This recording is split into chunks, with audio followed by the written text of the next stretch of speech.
Hello, this is Sharon Mistretta, and welcome to the third in a series of flipped lessons regarding the formation of a Scratch project involving a 3-question quiz. So what we have so far in the past few videos is we've established our project and named it. We have also considered our backdrop and the position of our sprite. All of that should be recorded on your Scratch project worksheet, which is due with your Scratch project at the midterm. So let's take a look at what we have right now. We have the when green flag clicked, and when we click that, our sprite will go to a certain start position. So now what I'm going to cover with you is the formation of certain number of variables. And the variables that I have are recorded in my Scratch project worksheet. Variables are a place that stores data for you in the memory of your computer. So it is a named space so that you can refer to it by name, and we also name these in camel notation. You can see that the U of user and the S of score are capitalized, but there's no spaces. Therefore, it's camel notation like the humps of a camel. I'm going to be using 4 variables to store information so that I can have my program do the work for me. So in order to do that, I'm going to visit the Data tab, and right here I'm going to make a variable. And I'm going to give that variable a name, and that's based on my worksheet. So the first variable that I'm going to create is called current question.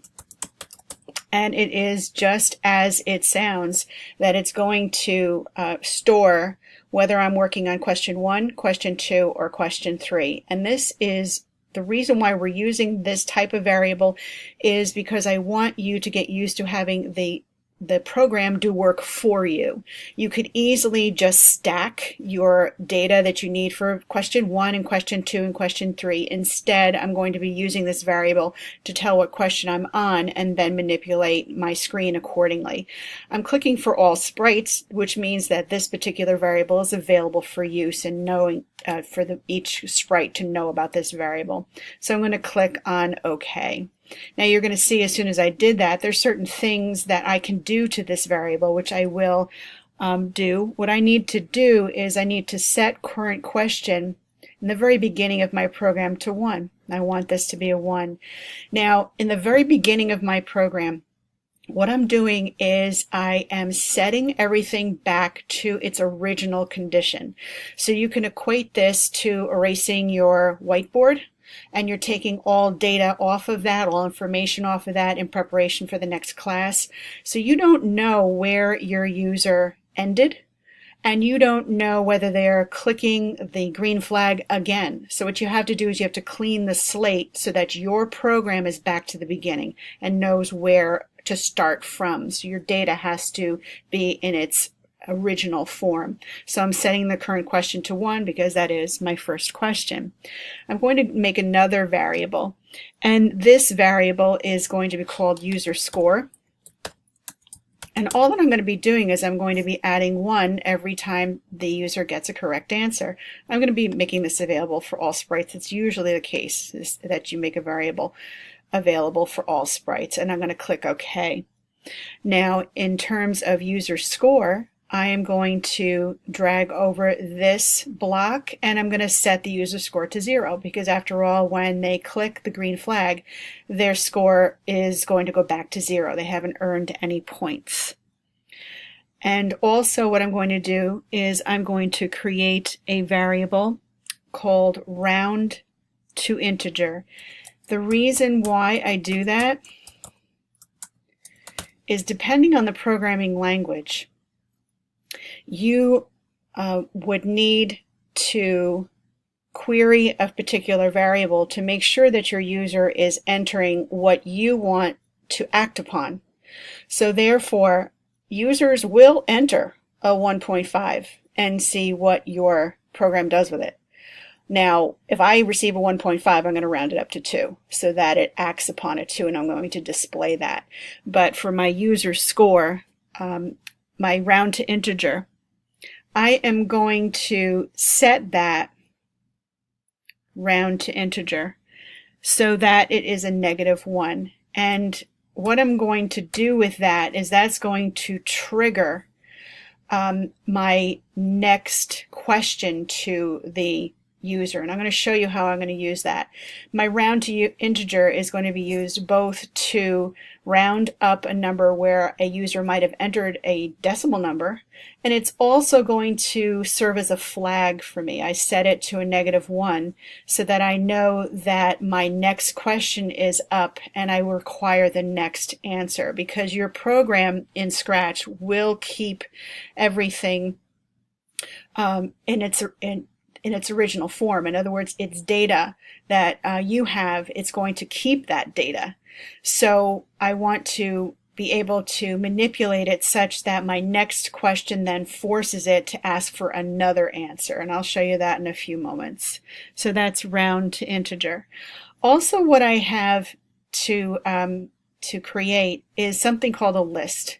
And why that's important is that that is essentially a file that you're going to use to store what your multiple choice question is and the 3 answers. You're going to put it into that particular file format.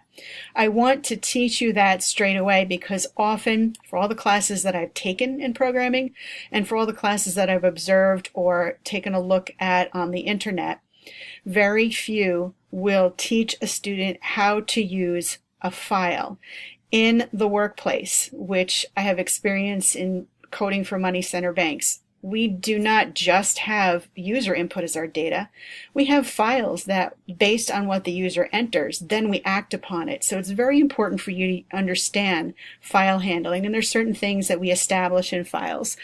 In this particular instance, it's called a list inside of Scratch, but it's essentially a file. And what I'm going to do is I'm going to have question 1. I'm going to call it Q1, a very small name. But my list name is going to contain the question and answers for question 1 in Q1. I'm going to establish that.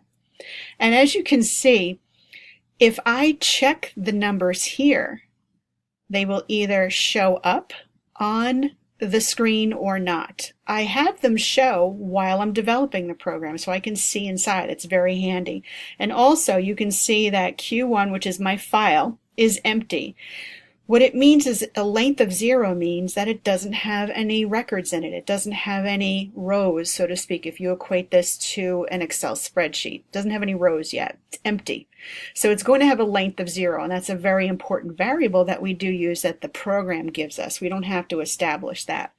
So I'm going to just hide my Q1 for right now, but I am also going to, let's see, I am also going to take a look at the things that I can do to this list.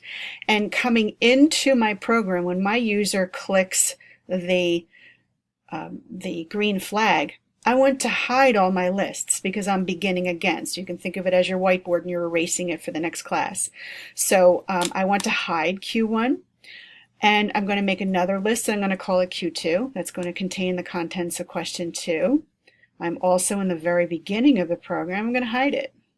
Now it's not acting upon that yet because I didn't press the green flag. And also I'm going to make another list, and it's called Q3.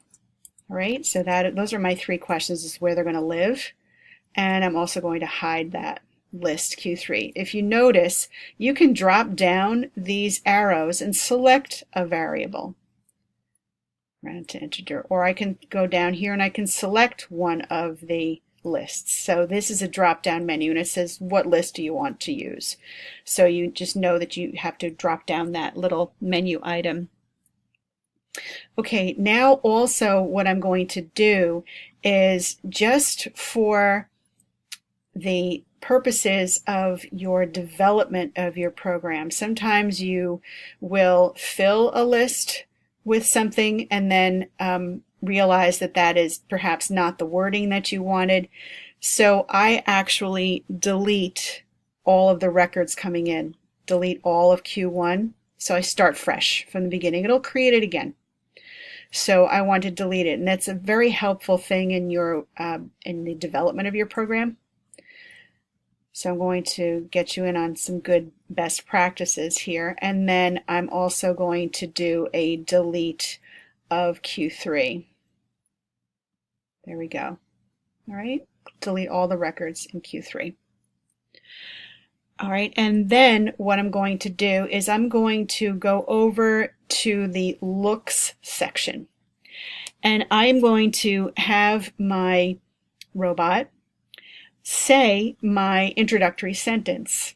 All right, now it's going to put it inside of that little box. But before I do that, I'm going to come over, and this is one of the benefits of making a worksheet, especially with students, because you can have your introductory sentence that is all spell checked, and I'm going to highlight it, and I'm going to do a Command-C on a Mac, a Control-C on a Windows-based device, and look here, I'm going to display it for 5 seconds. I'm going to tap into here and do a Command-V, which is paste, or a Control-V on a Windows-based system, and here I'm going to change this to 5 seconds. Okay, very important to save at regular intervals. I'm going to do a Command-S for save, and then I'm just going to move this over so you can see the whole thing. And I'm going to click the green flag, and it says hello and welcome to a quiz on numbering systems used by computers. So those are that's my quiz. I'm doing numbering system used by computers. You're going to take a look that it displays it for 5 seconds and goes away. So if you wanted to linger a little bit more, you can, but I also am going to show you that I'm going to have other things show up on my screen. Okay, so that is it for this particular video, and we will go on to the next steps in the next video. Thank you.